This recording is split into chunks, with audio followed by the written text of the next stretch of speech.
भक्तों, क्या आप जानते हैं कि आपके घर का मुख्य दरवाज़ा सिर्फ लोगों के आने जाने का रास्ता नहीं है, बल्कि यह आपके घर में सुख, समृद्धि और कंगाली के भी आने का रास्ता है। कई बार हम बहुत मेहनत करते हैं, कमाते हैं, लेकिन घर में बरकत नहीं होती। पैसा पानी की तरह बह जाता है और घर में हमेशा क्लेश बना रहता है। क्या आपने कभी सोचा है कि ऐसा क्यों होता है? हमारे सनातन धर्म में शास्त्रों में एक ऐसा गुप्त नियम बताया गया है जो सीधे हमारे घर आए मेहमानों और हमारे घर की रसोई से जुड़ा हुआ है। एक छोटी सी आदत जो हमारे घर की स्त्रियां रोज दोहराती हैं, वही तय करती हैं कि उस घर में साक्षात लक्ष्मी का वास होगा या दरिद्रता का।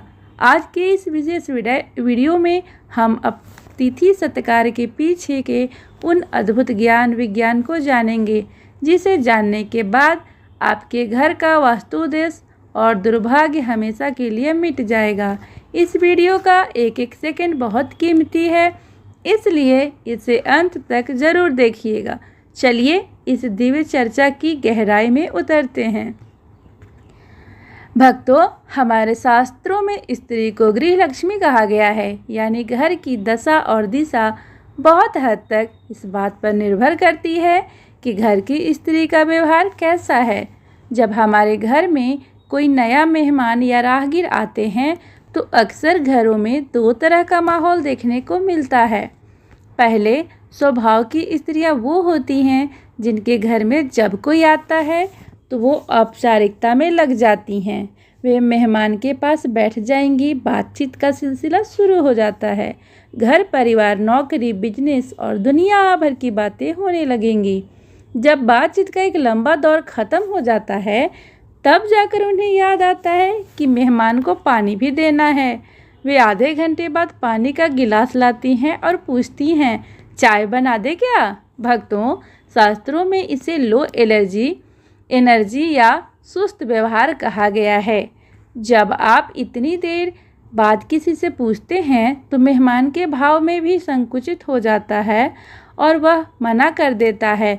लेकिन इसके विपरीत जो स्त्रियां साक्षात माँ पार्वती या साक्षात लक्ष्मी का रूप होती हैं, उनका स्वभाव बिल्कुल अलग होता है। उनके द्वार पर जैसे ही कोई दस्तक देता है, उनका पहला कदम बातें करने की तरफ नहीं बल्कि रसोई की तरफ बढ़ता है। वे बिना एक पल गंवाए सबसे पहले शीतल जल का पात्र लेकर मेहमान के सामने हाजिर हो जाती हैं। वे बातें बाद में करती हैं, पहले अतिथि की थकान दूर करती हैं। यही वह छोटी सी आदत है जो एक साधारण घर का माहौल को भी अच्छा कर देती हैं और घर को महल बना देती हैं।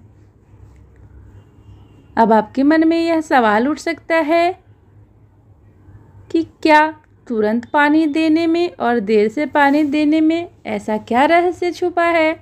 भक्तों, इसके पीछे हमारे ऋषि मुनियों ने एक बहुत बड़ा आध्यात्मिक सत्य बताया है। कहते हैं कि जब कोई बाहरी व्यक्ति, कोई साधु संत या कोई भी अतिथि हमारे घर आते हैं और वह हमारे हाथों से दिया हुआ जल पीते हैं या कुछ खाते हैं, तो वह उस बर्तन को जूठा कर देते हैं। हमारे पुराणों में साफ साफ लिखा है कि जब कोई अतिथि हमारे घर का अन्न या जल ग्रहण करके उस पात्र को जूठा छोड़ता है, तो वह जूठा बर्तन जितनी देर हमारे घर की सीमा के अंदर रहता है, उतनी देर के लिए उस घर में धन्य धान्य की देवी माँ अन्नपूर्णा का साक्षात पहरा लग जाता है। सोचिए, हम अपने जीवन में कितनी भागदौड़ करते हैं कि किसी तरह माँ लक्ष्मी और माँ अन्नपूर्णा की कृपा हमें मिल जाए।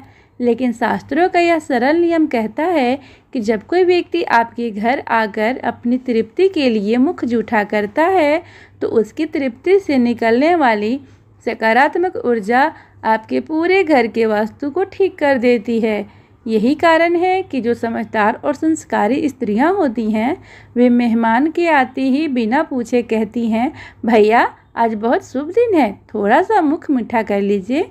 वे बिना मांगे ही चाय का बर्तन चूल्हे पर चढ़ा देती हैं। उनका यही भाव भगवान को बांध लेता है।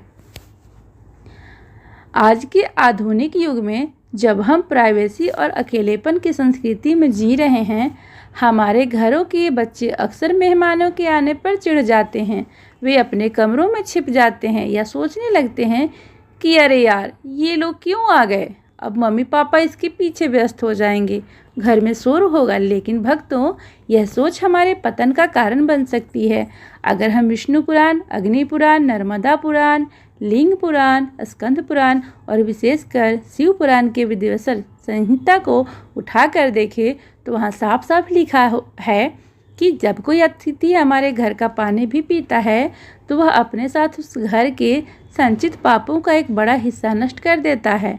अतिथि के चरण पड़ते ही घर की नकारात्मक शक्तियाँ और बीमारियाँ बाहर भाग जाती हैं। अतिथि देवो भव कोई साधारण कहावत नहीं है।